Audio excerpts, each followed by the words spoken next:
regret that the provided text does not contain any information or references to Table 310.67 through 310.86. As a result, I am unable to provide specifics relating to these tables or answer your question based on the context. However, I can offer some general information regarding high-voltage generator set cabling in high ambient temperatures. When dealing with generator sets operating at voltages greater than 600 volts alternating current, careful consideration must be given to conductor selection and installation practices, especially when ambient temperatures exceed the typical 40 degrees Celsius rating found in many national electrical code tables. Firstly, it is essential to consult the National Electrical Code, specifically Article 310, which addresses conductors for general wiring. While the tables mentioned may not be applicable, other sections within Article 310 provide guidance on ampacity adjustments and corrections for ambient temperatures. Secondly, when the ambient temperature is higher than the temperature rating of the conductor, a temperature correction factor must be applied to the conductor's ampacity. This rating ensures that the conductor's insulation does not overheat, which can lead to premature failure and potential safety hazards. The National Electrical Code provides tables that list these correction factors based on the conductor's insulation type and the ambient temperature. Thirdly, conductor insulation types are critical in high ambient temperature applications. Common insulation types include THHN, THHW, XHHW, and RHH. Each of these has a different maximum operating temperature rating. For example, THHN is typically rated for 90 degrees Celsius in dry locations, while THHW is rated for 75 degrees Celsius in wet locations. XHHW is often rated for 90 degrees Celsius in both wet and dry locations. Select an insulation type with a temperature rating that is suitable for the anticipated ambient temperature and operating conditions. Fourthly, cable selection involves several factors, including voltage rating, ampacity, insulation type, and environmental conditions. Ensure that the cable is rated for the voltage of the generator set, in this case, 4160 volts. Also, verify that the cable's ampacity is sufficient to carry the maximum load current, taking into account any rating factors for ambient temperature and other conditions, such as grouping multiple conductors together. Fifthly, consider the installation method. The way a cable is installed can affect its ampacity. For example, cables installed in conduit may have a lower ampacity than cables installed in free air. This is because conductors in conduit can trap heat, leading to higher operating temperatures. The National Electrical Code provides tables that list ampacity ratings for different installation methods. Sixthly, it's important to use appropriate cable glands and connectors. These fittings must be rated for the voltage and temperature of the cable. They should also provide a secure and watertight seal to prevent moisture and contaminants from entering the enclosure. Seventhly, ensure proper termination techniques. Improper terminations can lead to overheating and failure. Use the correct tools and follow the manufacturer's instructions when terminating cables. Torque connections to the specified value to ensure a reliable electrical connection. Eighthly, grounding is crucial for safety. The grounding system must be designed to effectively carry fault currents and protect personnel from electric shock. Follow the National Electrical Code requirements for grounding and bonding. Ninthly, conduct regular inspections and maintenance. Regularly inspect cables, connections, and other components for signs of damage or deterioration. Perform maintenance as needed to ensure that the system is operating safely and reliably. Tenthly, consider using forced air cooling. In extreme high temperature applications, forced air cooling can help to reduce the ambient temperature around the cables. This can improve the cable's ampacity and extend its service life. 11thly, utilize heat-resistant cable jackets and insulation. Select cables with jackets and insulation specifically designed for high-temperature environments. These materials are better able to withstand the effects of heat and maintain their electrical and mechanical properties. 12thly, account for solar radiation. If the cables are exposed to direct sunlight, the solar radiation can significantly increase their temperature. Consider using cables with UV-resistant jackets or providing shading to protect the cables from direct sunlight. 13th, consider the altitude. At higher altitudes, the air is thinner, which can reduce the cable's ampacity. The National Electrical Code provides guidance on directing conductors for altitude. 14th, use appropriately sized conduit. If cables are run in conduit, ensure that the conduit is large enough to accommodate the cables without overcrowding. Overcrowding can restrict airflow and increase the temperature of the cables. 15th, utilize thermal monitoring. Implement a thermal monitoring system to continuously monitor the temperature of the cables and connections. This can provide early warning of potential problems and allow for corrective action to be taken before a failure occurs. 16th, consult with a qualified electrical engineer. For complex or critical applications, it is always best to consult with a qualified electrical engineer. An engineer can help you select the appropriate cables and components, design the installation, and ensure that the system meets all applicable codes and standards. 17th, consider the potential for chemical exposure. If the cables are exposed to chemicals, select cables with jackets and insulation that are resistant to those chemicals. Chemical exposure can degrade the cable's materials and lead to premature failure. 18th, use cable trays or ladder racks. Cable trays and ladder racks can provide support and protection for cables, while also allowing for better airflow.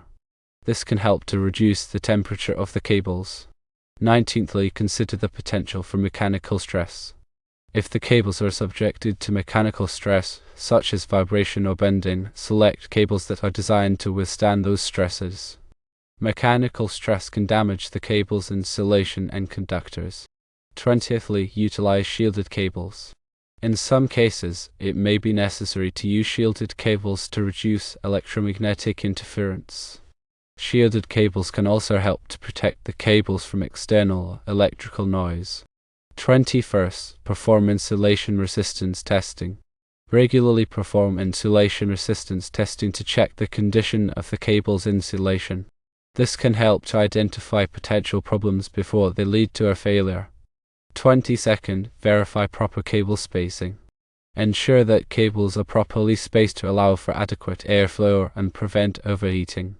The National Electrical Code provides guidance on cable spacing. 23rd, consider using liquid-filled transformers. If the generator set is connected to a transformer, consider using a liquid-filled transformer.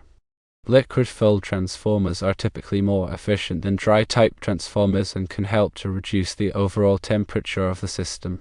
24th, review relevant industry standards. In addition to the National Electrical Code, there may be other industry standards that are relevant to your application. These standards can provide additional guidance on cable selection, installation, and maintenance. 25th, select cables with appropriate flame retardant properties. In some applications, it may be necessary to use cables with flame retardant properties. These cables are designed to resist the spread of fire and can help to protect personnel and equipment. 26th, implement a cable management system. A well-designed cable management system can help to organize and protect cables, while also making it easier to inspect and maintain them. 27th, consider the long-term costs. When selecting cables and components, consider the long-term costs, including the cost of maintenance, repairs, and replacements. Selecting high-quality cables and components can help to reduce these costs over the long term. 28th, document all cable installations. Maintain accurate records of all cable installations, including cable types, sizes, installation methods, and test results. This documentation can be helpful for troubleshooting and maintenance purposes. 29th, verify that the cable is listed and labeled. Ensure that the cable is listed and labeled by a recognized testing laboratory, such as Underwriters Laboratories or Intertek. This indicates that the cable has been tested and meets applicable safety standards. 30th, consider using mineral insulated cables. Mineral insulated cables are highly resistant to heat, moisture, and chemicals. They are often used in harsh environments where other types of cables would not be suitable. 31st, consult with the cable manufacturer. If you have any questions or concerns about cable selection or installation, consult with the cable manufacturer. They can provide technical assistance and guidance. 32nd, review and update your cable management plan regularly. As your needs change, it is important to review and update your cable management plan. This will help to ensure that your cabling system continues to meet your needs and that it is operating safely and efficiently. 33rd, when connecting to equipment, ensure proper strain relief is used.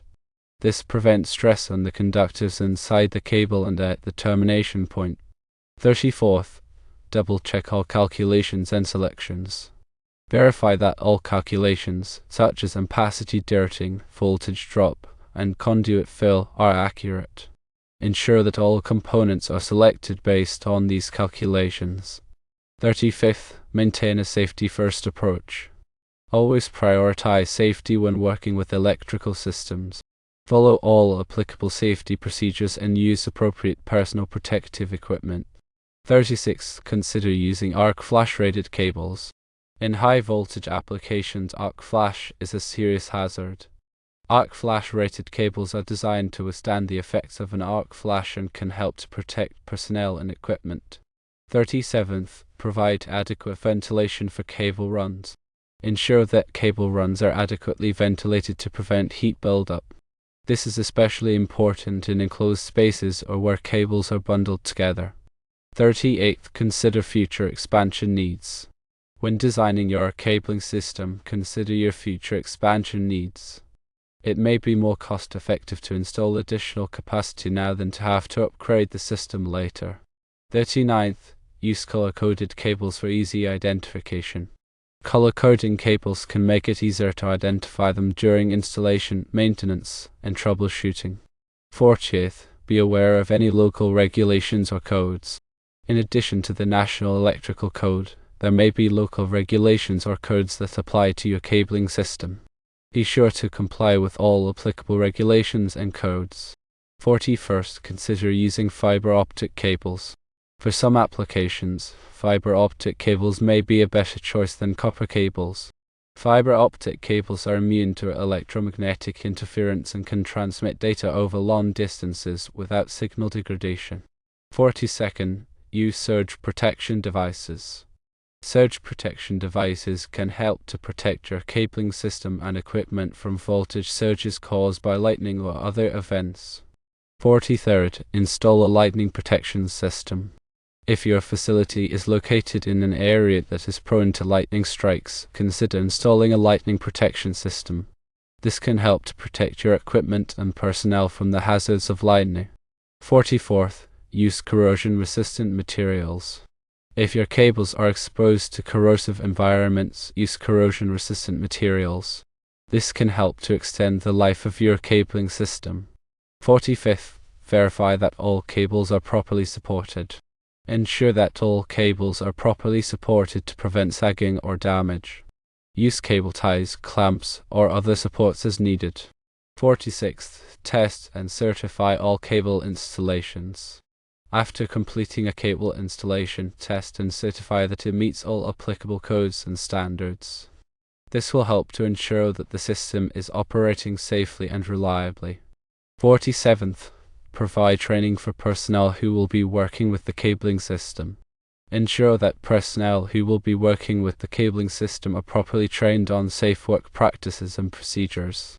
48th, document any changes or modifications to the cabling system. Whenever changes or modifications are made to the cabling system, document them accurately.